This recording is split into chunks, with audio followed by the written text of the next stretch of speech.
Continuemos com o nosso estudo sobre o livro de Hebreus, Sombra e Substância. Eu acredito que a esta altura todos já tenham compreendido quem é a substância e por que é tão essencial que nos volvemos da sombra para a substância. Hoje estudaremos o capítulo 5 e eu intitulei esse estudo como O Autor da Salvação Eterna. A intenção do apóstolo Paulo é nos levar a um clímax, e a maneira na qual ele escreve possui tanta profundidade que poderíamos estudar isso para sempre. Sabe, eu acho que o livro de Hebreus será um dos livros que estudaremos com mais detalhes quando finalmente chegarmos ao céu. Mas antes de começar o nosso estudo, vamos fazer uma oração. Querido Pai, enquanto contemplamos o autor de nossa salvação eterna, apresentada no livro de Hebreus, eu oro para que estejas mais uma vez conosco. Ilumine a nossa mente. Revela-nos os tesouros de Sua palavra, em nome de Jesus. Amém. O capítulo 5 tem o subtítulo O Sacerdote Humano. Na versão King James, o capítulo 5 começa assim: Porque todo sumo sacerdote, tomado dentre os homens, é constituído a favor dos homens nas coisas concernentes a Deus, para que ofereça dons e sacrifícios pelos pecados. Sabe, eu acredito que os tradutores, no momento de traduzirem este verso, pararam um pouco e pensaram: como traduzir corretamente este pensamento? A tradução King James diz assim: Todo sumo sacerdote tomado dentre os homens é constituído a favor dos homens nas coisas concernentes a Deus. A palavra concernente foi adicionada para facilitar, para que ofereça dons e sacrifícios pelos pecados. As outras traduções bíblicas não traduzem exatamente desta maneira.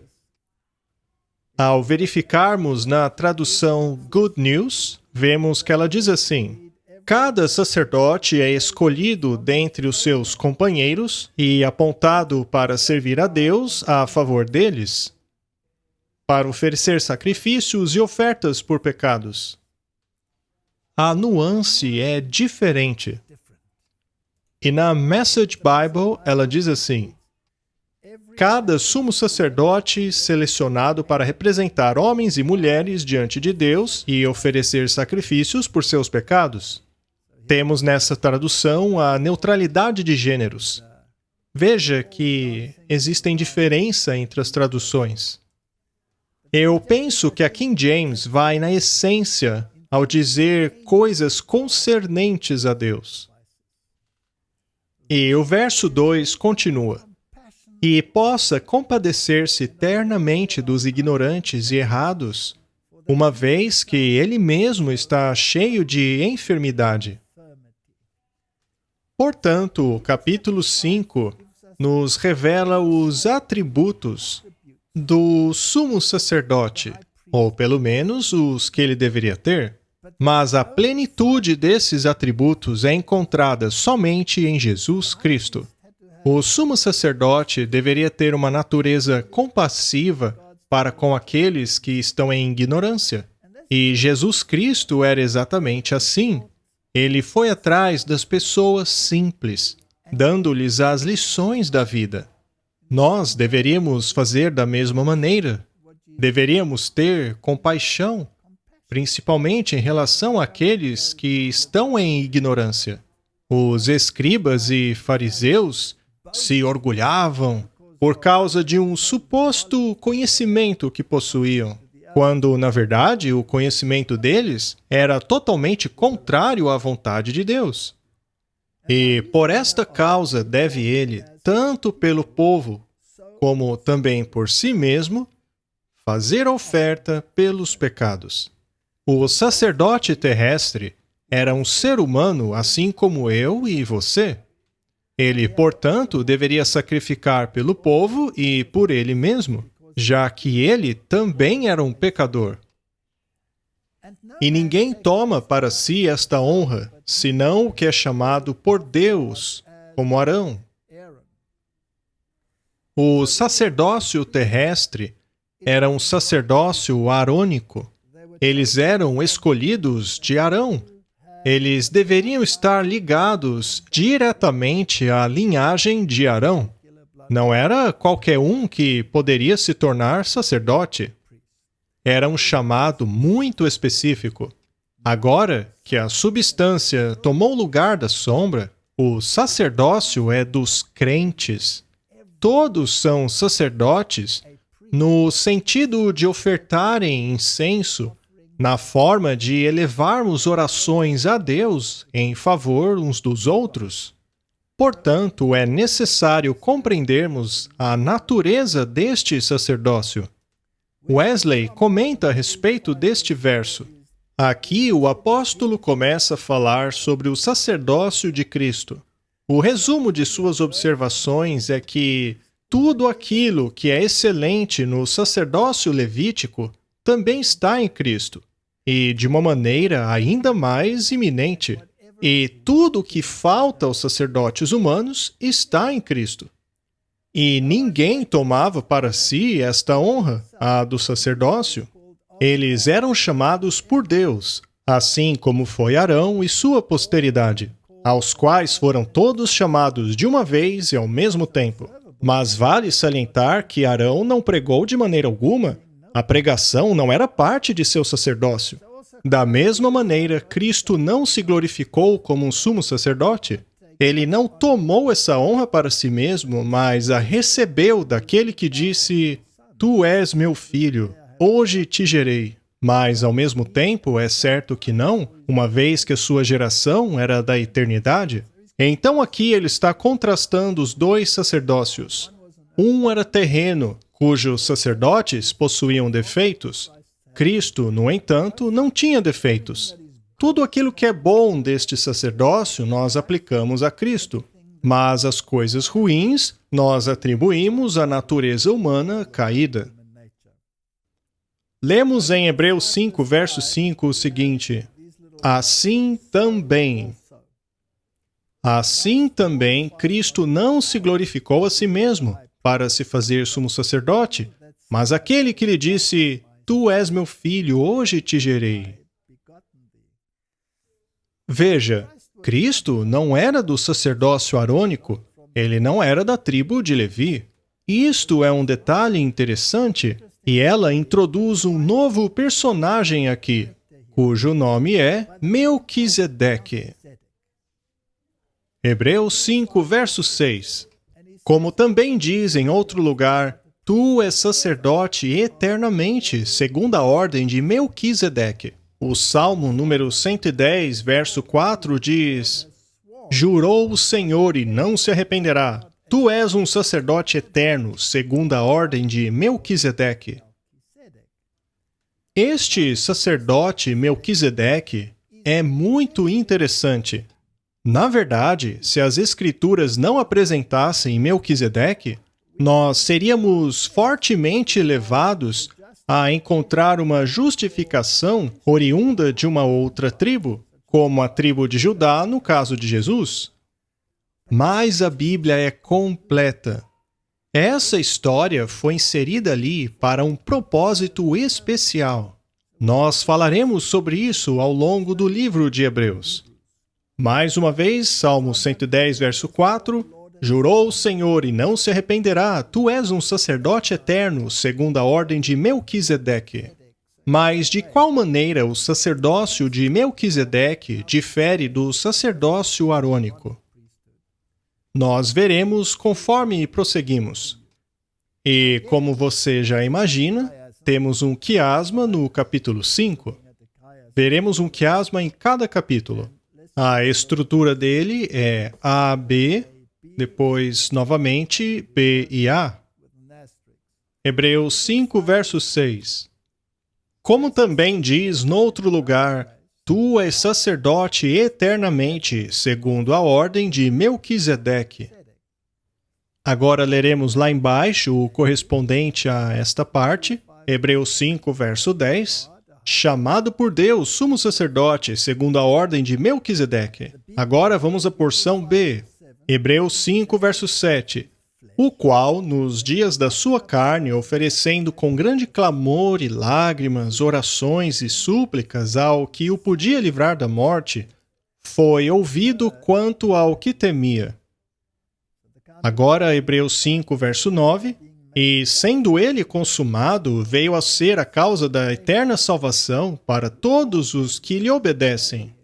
Veja a menção da salvação ali no segundo B e da salvação no primeiro A. E Hebreus 5, verso 8 é o centro. Ainda que era filho, aprendeu a obediência por aquilo que padeceu. Mais uma vez, temos uma estrutura parecida com aquela que vimos em outros capítulos do livro de Hebreus. Nós já falamos nos outros episódios como exatamente este sofrimento aperfeiçoou Jesus. Mas aqui é dito que ele aprendeu obediência pelas coisas que sofreu, apesar dele já ser obediente desde a fundação do mundo. Esta estrutura quiasmática, mais uma vez, salienta o Filho. Está centralizada em Jesus Cristo. Aquele que, de acordo com este verso, aprendeu obediência pelas coisas que padeceu. Ao irmos para Gênesis 14, verso 18, lemos que Melquisedeque, rei de Salém, trouxe pão e vinho, e era este sacerdote do Deus Altíssimo. Você percebeu um detalhe? Ele menciona que Melquisedeque trouxe pão e vinho. E foi exatamente isso que Jesus fez na última ceia. Temos aqui, portanto, uma referência que liga o corpo e sangue de Jesus a este sacerdócio que é da ordem de Melquisedeque. E mais uma vez, Salmo 110, verso 4, jurou o Senhor e não se arrependerá. Tu és um sacerdote eterno, segundo a ordem de Melquisedeque. No capítulo 5, Paulo nos falará a respeito deste sacerdócio, sobre este sacerdócio do sacerdote sofredor. E no verso 7 ele diz, o qual nos dias da sua carne, oferecendo com grande clamor e lágrimas, orações e súplicas ao que o podia livrar da morte, foi ouvido quanto ao que temia. Isto é uma clara referência a este sumo sacerdote, que, com choro e lágrimas, trouxe súplicas diante de Deus. Um sacerdote sofredor.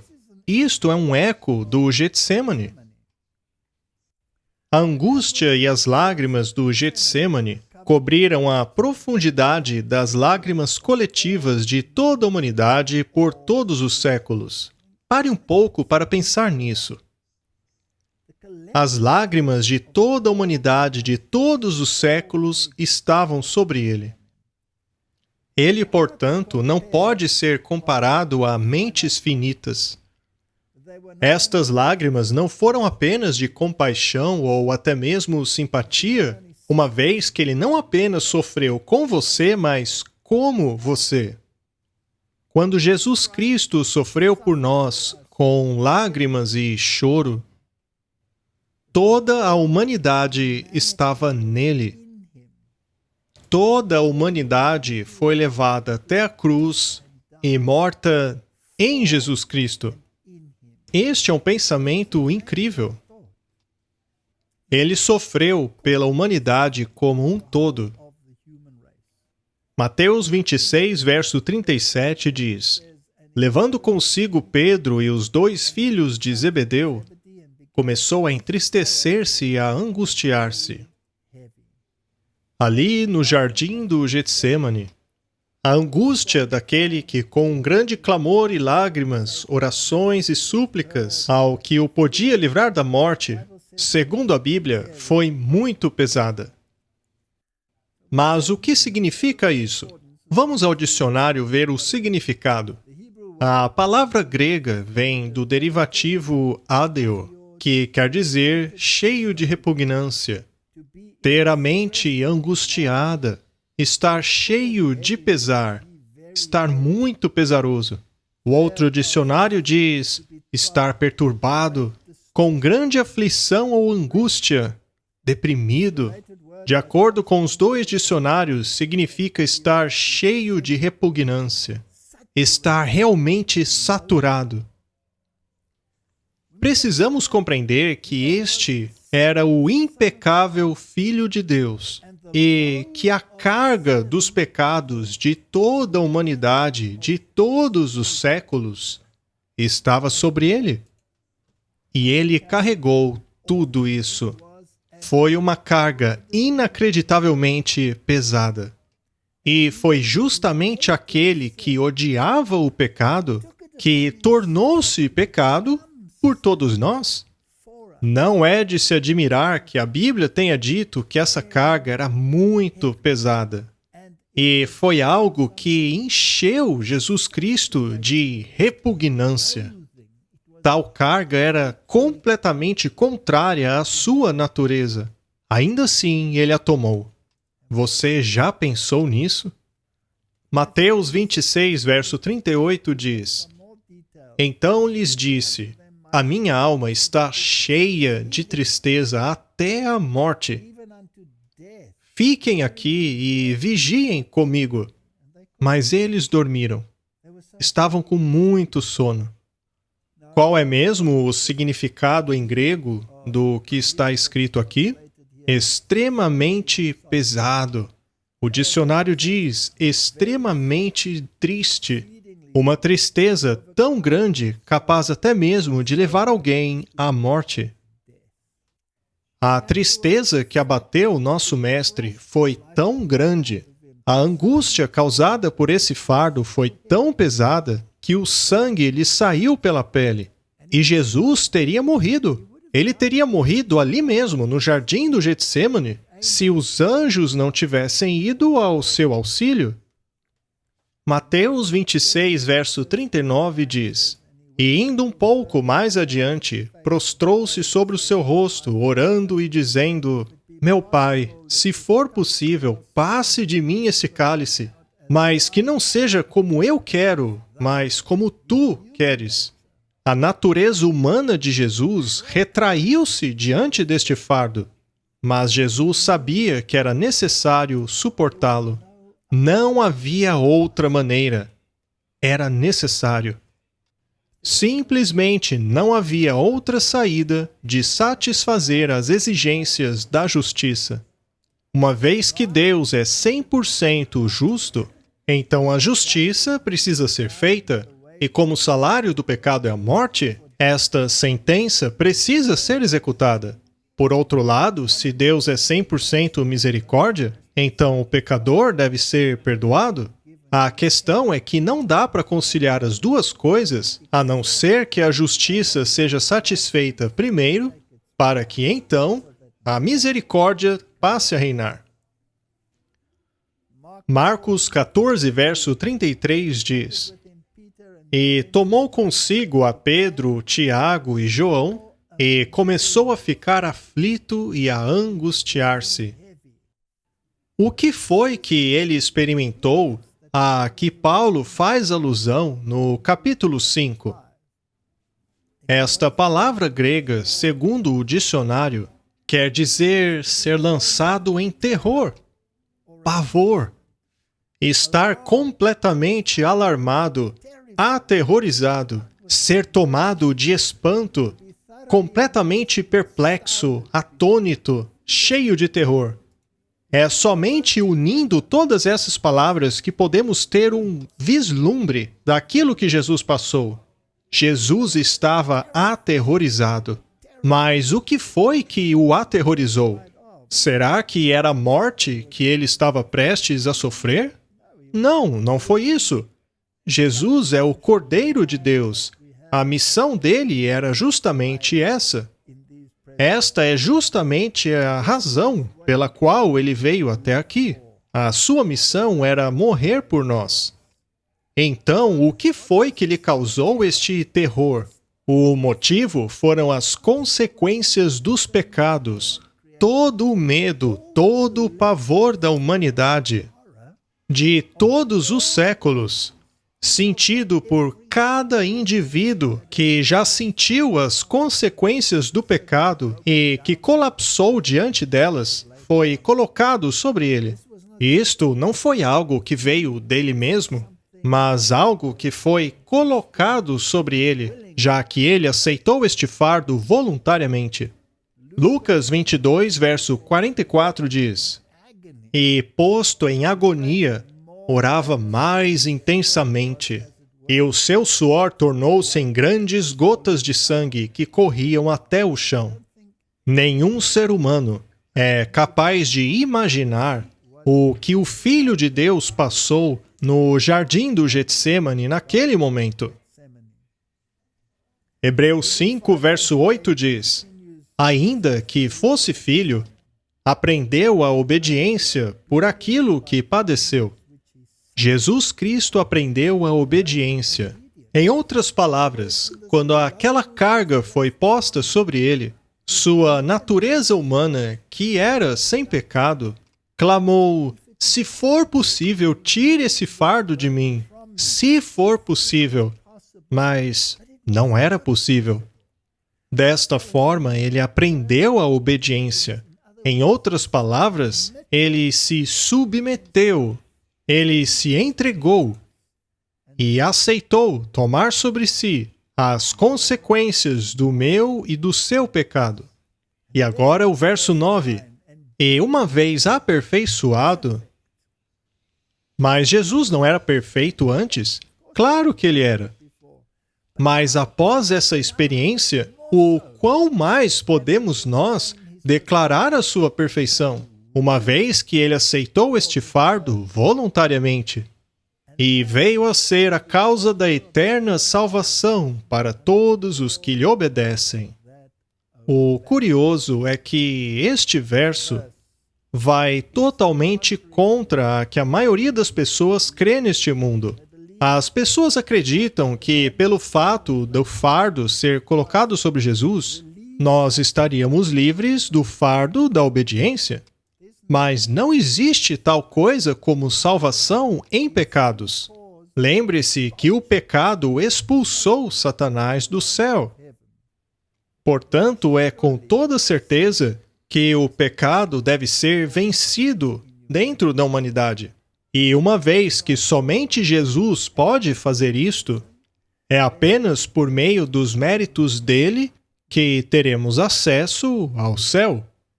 Portanto, quando diz aqui que ele tornou-se o autor da salvação eterna para todos aqueles que lhe obedecem, não é por meio de nossa própria força, assim como já vimos no capítulo 4. Devemos colocar dentro do contexto do nosso descanso na obra completada por Cristo. Portanto, aqui está o aspecto condicional que tantos cristãos rejeitam. Esta condição existe desde o início, e é por negligenciá-la que a raça humana e o mundo têm se afundado na miséria e na desgraça. Adão e Eva tiveram a oportunidade de obedecerem, mas eles escolheram desobedecerem. Assim foram expulsos do jardim do Éden. Assim como Satanás foi expulso do céu, Adão e Eva foram expulsos do jardim do Éden. E se nós quisermos ter acesso ao jardim do Éden e acesso ao reino celestial, então precisamos ser obedientes aos preceitos de Deus. E uma vez que a nossa carne é fraca, Deus condescendeu a ser a nossa justiça e a executar as obras da justiça em nós. Os versos 7 e 8 falam de seu sofrimento, que o qualificou a ser o sacrifício perfeito e autor da salvação eterna.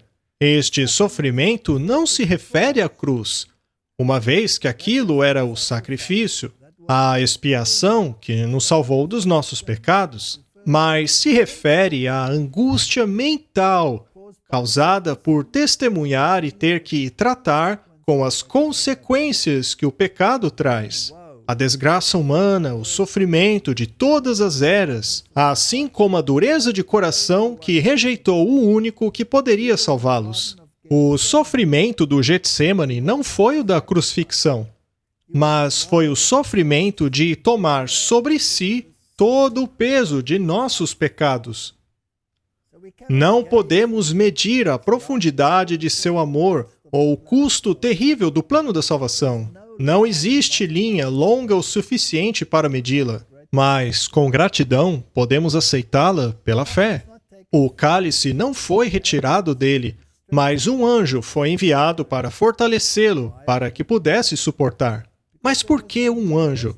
É porque não havia voz humana para confortá-lo, ou mesmo que fosse capaz de discernir a magnitude dos eventos que se desdobrariam diante dele. Seu espírito curvou-se por causa do peso. A tristeza da humanidade de todos os séculos estava sobre ele. Eu pensei que deveria escrever essas palavras, pois é necessário refletirmos sobre aquilo que o Filho de Deus passou.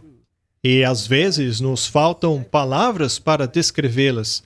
E esta foi minha pálida tentativa de tentar descrever um vislumbre daquilo que ele passou. O Getsêmani não foi o altar, mas o caminho para este.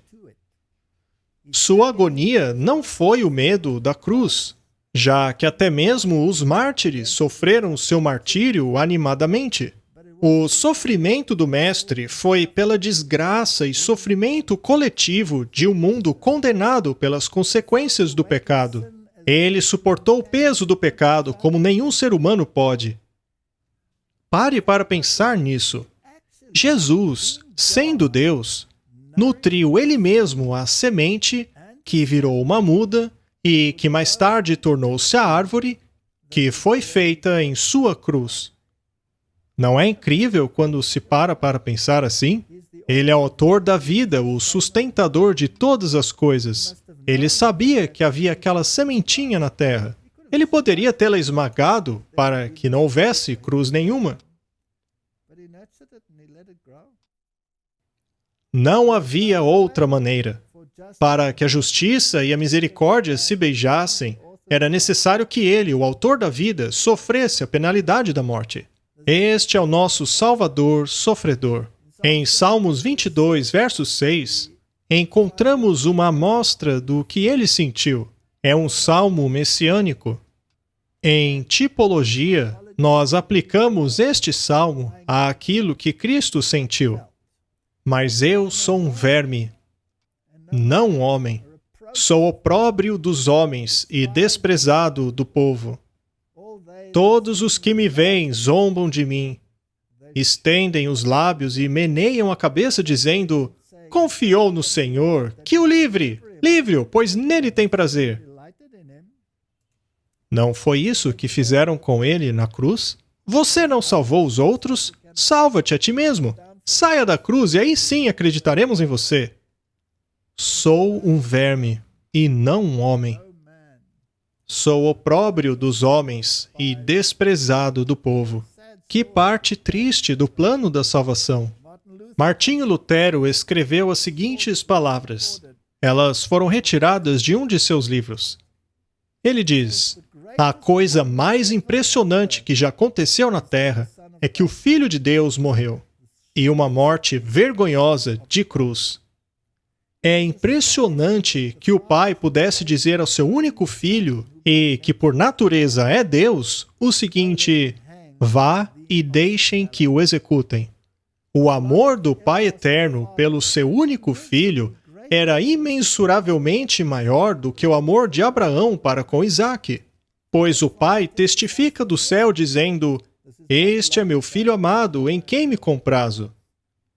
Ainda assim, ele foi rejeitado de maneira tão lamentável, como um verme, como a escória da sociedade ou o refúgio do povo. Diante disto, o cego entendimento da humanidade tropeça, dizendo: este não é o único filho do Pai Eterno? Como então ele o trata dessa maneira, sem misericórdia? Ele mostrou-se mais misericordioso a Caifás, Herodes e Pilatos do que com o seu próprio filho? Mas a nós, verdadeiros cristãos, este é o maior conforto, pois nisto nós reconhecemos que o misericordioso Pai tão amou o pobre e condenado mundo que ele não poupou até mesmo o seu Filho unigênito, mas o deu a favor de todos nós, para que todo aquele que nele cresce não perecesse, mas tivesse a vida eterna. Sabe, às vezes eu paro para pensar como deve ter sido a experiência de Lutero ao ter que traduzir estas palavras para a língua alemã. Imagino o que passou em sua mente ao contemplar estas palavras e como elas o transformaram. Eu imagino que ele se deu conta de que o ódio do mundo havia se voltado contra ele da mesma maneira que havia se voltado contra Jesus. E qualquer outra pessoa que também compreenda este assunto será perseguido. Vamos ver o que o Espírito de profecia tem a dizer a respeito desta questão da lei e da expiação. Somente aqueles que reconhecem a autoridade da lei moral podem explicar a natureza da expiação. Que declaração, não é? Cristo veio para fazer a mediação entre Deus e o homem, para tornar o homem um com Deus, ao conduzi-lo à fidelidade à sua lei. Não havia poder algum na lei que pudesse perdoar o transgressor.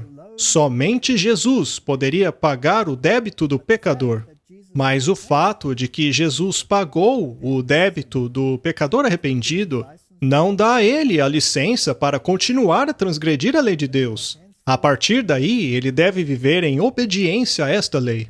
Salvação a todo aquele que o obedece, porém, pelo poder dele. Romanos 3, verso 31. Anulamos, pois, a lei pela fé? De maneira nenhuma. Antes estabelecemos a lei. Isto é a Bíblia. E se a lêssemos cuidadosamente, compreenderíamos este assunto. Pare para pensar. Por que Jesus veio morrer? Por qual motivo ele morreria se ele pudesse simplesmente abolir a lei? Desta forma, não haveria mais transgressão, e ele não precisaria morrer. Porém, o fato de que ele veio e morreu significa que a lei é imutável. Ela permanece, não pode ser removida. Jesus pagou o preço que a lei exige justamente porque a lei não pode ser removida. Anulamos, pois, a lei pela fé? De maneira nenhuma. Antes, estabelecemos a lei. Lembre-se, somente aqueles que reconhecem a autoridade da lei moral podem explicar a natureza da expiação.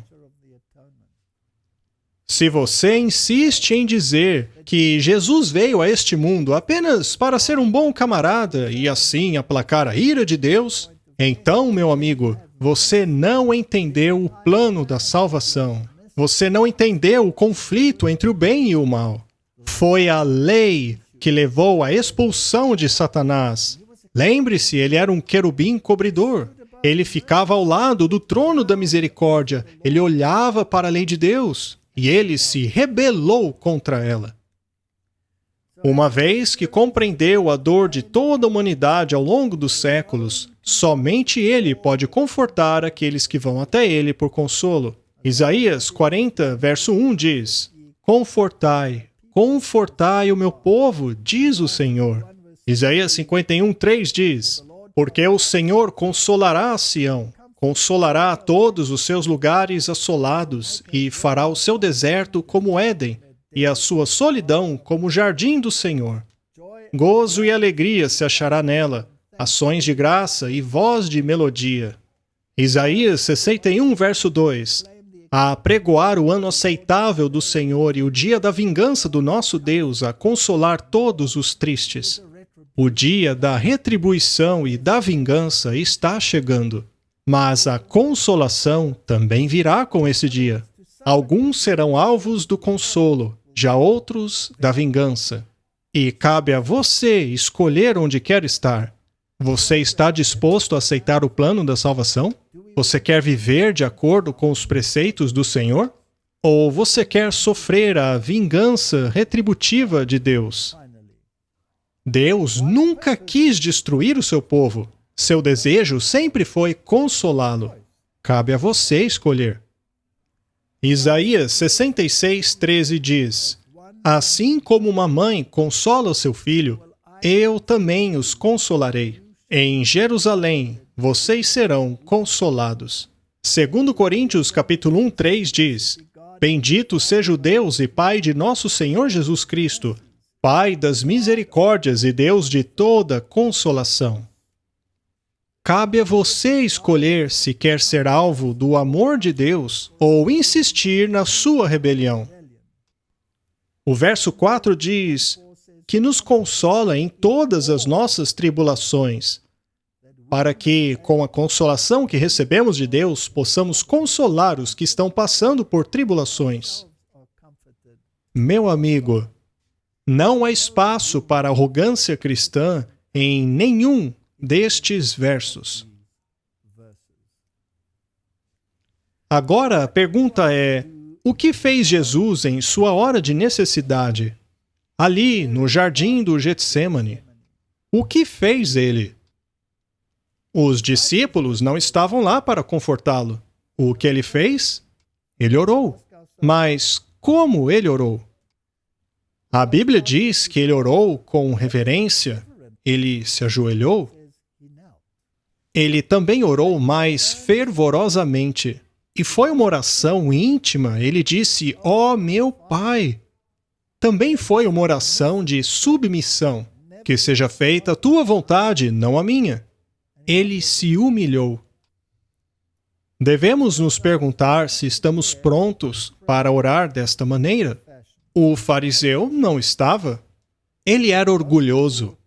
Ele encheu o próprio peito. Por outro lado, o publicano, ele estava arrependido. Ele orou fervorosamente. Foi uma oração lá de dentro. Senhor, eu não sou digno, perdoa-me. Eu quero fazer o que é certo, mas não o que eu quero, o que o Senhor quer. Ele se humilhou, submeteu-se à vontade de Deus. E a Bíblia diz que ele foi para casa justificado. Filipenses 2:8 diz: E achado na forma de homem, humilhou-se a si mesmo, sendo obediente até a morte e morte de cruz. Cabe a nós emularmos este exemplo e, pela fé, entrar neste descanso. Agora, a pergunta é: teria sido essa oração ouvida? Sim, pois ele tornou-se sumo sacerdote da ordem de Melquisedeque para sempre. Hebreus 5:10 diz: chamado de Deus para ser sumo sacerdote, segundo o sacerdócio de Melquisedeque. E agora o verso 11: de quem temos muito que dizer, coisas de difícil interpretação, porquanto vos fizestes negligentes para ouvir. A quem isto se aplica? De quem ele está falando? Mas ao lermos este verso, conforme consta na King James, Ele parece se referir a Melquisedeque, chamado por Deus sumo sacerdote segundo a ordem de Melquisedeque, do qual temos muito a dizer. Ou seja, há muitas coisas a serem ditas sobre Melquisedeque. É o que está escrito aí. Mas poderia ser outra coisa. Este dequém pode ser aplicado a Melquisedeque, mas no grego pode também ser traduzido como concernente a. Portanto, o original também poderia ser traduzido como concernente a, que, neste caso, poderia ser aplicado ao sumo sacerdócio de Cristo. Então, poderia estar traduzido como chamado por Deus sumo sacerdote, segundo a ordem de Melquisedeque, concernente a quem temos muito a dizer. Coisas de difícil interpretação, porquanto vos fizestes negligentes para ouvir. Agora, minha pergunta é: até agora, qual tem sido o objetivo do livro de Hebreus? Ele não gira em torno da sombra e da substância? Onde está a substância? Onde está a ênfase? Ela está sempre na substância. Está sempre em Jesus Cristo como cumprimento da sombra. Sabe, eu acho que, neste caso específico, teria sido melhor ter traduzido, ao invés de dequém, traduzido como concernente a, que neste caso se aplicaria ao sumo sacerdote. Mas isto não nega que a discussão sobre Melquisedeque seja interessante. Mas o próprio Melquisedeque era apenas um tipo de uma realidade maior do que ele. Melquisedeque foi sacerdote por um tempo, mas Jesus Cristo é para sempre. Eu acho que se aplica a Jesus Cristo. Portanto, vamos dar uma olhada em como as outras versões traduziram este texto. Elas meio que procuram contornar a questão. Este site mostra os versos em várias Bíblias diferentes. A NVI traduz da seguinte maneira: temos muito a dizer a esse respeito. Veja como essa tradução não se refere a nenhuma coisa nem a outra. Continuando, mas é difícil esclarecer isso a vocês porque vocês não tentam compreender mais. Veja como a tradução é vaga. E agora a tradução ESV. Sobre isso temos muito a dizer, mas é difícil de explicar, pois os seus ouvidos se tornaram moucos. E agora King James. De quem nós temos muito a dizer, e de difícil interpretação, porquanto vós fizestes negligentes para ouvir. Agora a NASB. Concernente a ele, nós temos muito a dizer, e é difícil de explicar, porque vocês se tornaram maus ouvintes. Este termo aqui também pode ser utilizado a Melquisedeque. A tradução NLT diz assim: ainda há muito mais que gostaríamos de dizer sobre isso, mas é difícil de explicar, pois vocês se tornaram duros de espírito e parecem não o escutar. Note como também é vago. Agora, na tradução CSB, lemos assim: quanto a isso, temos muito que dizer, coisas difíceis de explicar, já que vocês se tornaram preguiçosos para compreender. Perceba, então, como há bastante variedade sobre esse texto. Ao consultarmos outras fontes a respeito do significado de Hebreus 5:11, vemos assim: estes versos são um comentário interessante no fluir do texto. Até agora, o escritor de Hebreus tem mostrado que o Messias prometido deve ser humano e demonstrou que Jesus preenche os requisitos tanto de rei como de sumo sacerdote. De repente, a linha de pensamento para, e o autor revela certa frustração com sua audiência. Este tópico requer pensamento cuidadoso. E os capítulos 7 até o 10 serão praticamente todos dedicados a esta única ideia. Mas o autor não tem confiança de que estes detalhes serão relevantes para os judeus cristãos a quem ele escreve. Neste verso, o escritor refere-se aos seus leitores como tardios em ouvir. A palavra traduzida para tardios é a palavra grega notroi, que possui um sentido de lerdeza e preguiça. Esta crítica foi feita não porque aqueles cristãos não eram inteligentes ou incapazes de entender. A questão é que eles eram descuidados com a sua fé. Isto ecoa o alerta dado em Hebreus 2, versos 1 a 4, no qual o autor pede à sua audiência que prestasse atenção nessas coisas. Este é um comentário a respeito deste verso. E, ao procurar explicações sobre esse verso de muitas e muitas fontes, eu cheguei à conclusão de que o que eles eram lentos para ouvir e aprender em relação ao tema geral do livro de Hebreus. Sombra e substância. E a substância é sempre Jesus Cristo. Em outras palavras, eles eram tardios em compreender o sentido exato do ministério de Jesus, que, por sua vez, era da ordem de Melquisedeque. Isso não é o assunto central. O tema central é o sacerdócio de Cristo. É compreender isto em sua plenitude. E se Paulo diz que eles eram tardios em ouvir e lentos em compreender, o que ele diria de hoje em dia? Qual é a questão a respeito do sacerdócio de Jesus Cristo? Será que as religiões do mundo o reconhecem? Claro que não. Será que o próprio cristianismo o reconhece? Bem, parte do cristianismo não. Na verdade, eles até colocaram outro sumo sacerdote no lugar dele. Estes são de ouvidos moucos e não querem compreender. Mas e quanto ao cristianismo protestante? Bem, estes se corromperam junto àqueles que não aceitam o que a Bíblia diz. Ou seja, o cristianismo está um caos completo. Vamos continuar estudando e ver para onde vamos. Melquisedeque é mencionado 9 vezes no livro de Hebreus. 2 vezes no capítulo 5, nós já lemos as 2. 1 vez no capítulo 6 e 6 vezes no capítulo 7. Ele é mencionado no Antigo Testamento em Gênesis 14, versos 18 a 20, e em Salmos, capítulo 110, verso 4. E isto é muito bom, já que isto cria o precedente para o sacerdócio antitípico de Melquisedeque, que, como sabemos, é o de Jesus Cristo. Portanto, devido à genealogia mencionada em termos de Melquisedeque, ela se aplica ainda mais a Jesus Cristo. Porém, apenas o livro de Hebreus menciona Melquisedeque no Novo Testamento. Nós falaremos mais sobre ele no capítulo 7, isto porque ele é mencionado 6 vezes neste capítulo. Assim, nós falaremos sobre ele em detalhes no capítulo 7. Agora, nós não tocaremos tanto a respeito deste assunto.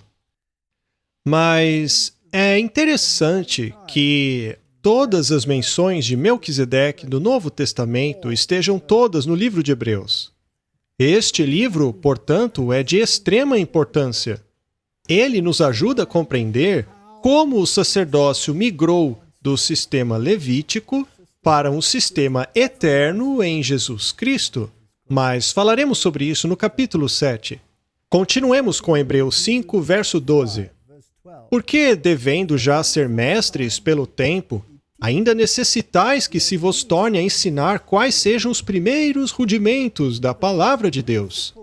Vos haveis feito tais que ainda necessitam de leite e não de alimento sólido. Qual era o problema? O problema era que os cristãos primitivos, aqueles que haviam primeiro abraçado o cristianismo, eram judeus.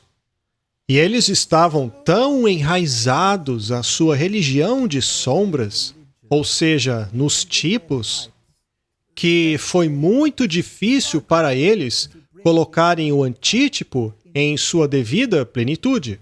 Veja, por exemplo, os primeiros cristãos e seu debate a respeito da circuncisão, se ela era necessária ou não, ou mesmo se todo o sistema sacrificial ainda era necessário. Eles tinham dificuldade com aquilo, até mesmo alguns discípulos tiveram. Paulo não chegou a repreender Pedro em relação a confundir a sombra com a substância? Por acaso Paulo não acusou Tiago de enviar pessoas que ainda estavam confusas em relação à questão da sombra e da substância? Portanto, não era de surpreender que tivessem dificuldade com essa questão. E se nós não nos esforçarmos para compreender essa questão, podemos cair na mesma armadilha. Porque, devendo já ser mestres, ou seja, já deviam ter entendido isso, ainda necessitais que se vos torne a ensinar quais sejam os primeiros rudimentos da palavra de Deus. O princípio mais básico da palavra de Deus é que a salvação está em Cristo e somente em Cristo. Vocês ainda precisam de leite e não de alimento sólido. Estaríamos nós também confundindo? Isto não se aplicaria muito mais a nós hoje? Porque todo aquele que ainda se alimenta de leite não está experimentado na palavra da justiça, porque é menino. Mas o alimento sólido é para os adultos, os quais, em razão do costume, têm os sentidos exercitados para discernir tanto o bem como o mal. De onde vem esse discernimento? Como adquirimos esse discernimento que nos habilita a consumir alimento sólido para permanecermos firmes, assim como a bússola é ao polo? A fonte é a palavra de Deus. Devemos estudar Hebreus 5, 6, 7, de Gênesis a Apocalipse, se quisermos aprender essas coisas. Estes são os princípios dos oráculos de Deus. Se colocarmos esta palavra de lado, ficaremos sem rumo e não chegaremos a lugar algum. Precisamos ter os nossos sentidos exercitados para discernir tanto o bem como o mal, e a única maneira de fazer isso é estudando a palavra de Deus. Não pelo consumir alimento já digerido por qualquer outra pessoa, a menos que nos certifiquemos de que aquilo que estamos ouvindo esteja de fato em harmonia com a palavra de Deus. Do contrário, não podemos consumir. Nestes tempos em que vivemos, precisamos compreender os princípios do plano da salvação. Também precisamos compreender o grande conflito. Do contrário, seremos levados pela correnteza do engano. Com muito sucesso, Satanás tem feito a humanidade aceitar latão ao invés de ouro, a aceitá-lo ao invés dos oráculos de Deus. Precisamos ter os nossos sentidos exercitados para discernirmos tanto bem como mal. 1 Tessalonicenses, capítulo 5, verso 6. Não durmamos, pois, como os demais, mas vigiemos e sejamos sóbrios. Mas nós, que somos do dia, sejamos sóbrios, vestindo-nos da couraça da fé e do amor, e tendo por capacete a esperança da salvação. 1 Pedro 5,8 nos diz para sermos sóbrios, para vigiarmos, porque o diabo, nosso adversário, anda em derredor, bramando como leão, buscando a quem possa tragar. Precisamos nos perguntar, ao observarmos as igrejas populares do mundo, que pregam o evangelho da prosperidade ou o evangelho dos milagres e dos sinais, se elas estão realmente falando sobre a profundidade do sacerdócio de Cristo, ou sobre como funciona o plano da salvação, ou será que elas pregam apenas um evangelho de celebração? Temos que ser sóbrios e vigilantes, pois temos um adversário, que é o diabo, e ele quer nos destruir. Que Deus nos dê sabedoria para estudarmos o sacerdócio de Cristo, para que conheçamos a sua profundidade e não sejamos enganados e retrocedamos ao leite, ao passo que já deveríamos estar nos alimentando da substância. Que Deus nos dê sabedoria para apresentar ao Senhor Jesus Cristo como o único Salvador do mundo, o único sacerdote que nos dá acesso ao trono da graça. Oremos. Querido Pai, obrigado por ter nos dado um sacerdote tão compassivo. Obrigado por este sacerdote que sofreu em meu favor. Obrigado pelo sacerdote que tomou os meus pecados a ponto de suar até mesmo sangue. Obrigado pelo sacerdote que se dispôs a morrer por toda a humanidade. Obrigado pelo sacerdote que quer restaurar a humanidade, para que assim possamos permanecer diante da glória de Deus. Nos abençoe conforme estudamos e procuramos compreender melhor as riquezas de Sua palavra. Revela-nos os tesouros da Bíblia. Em nome de Jesus. Amém.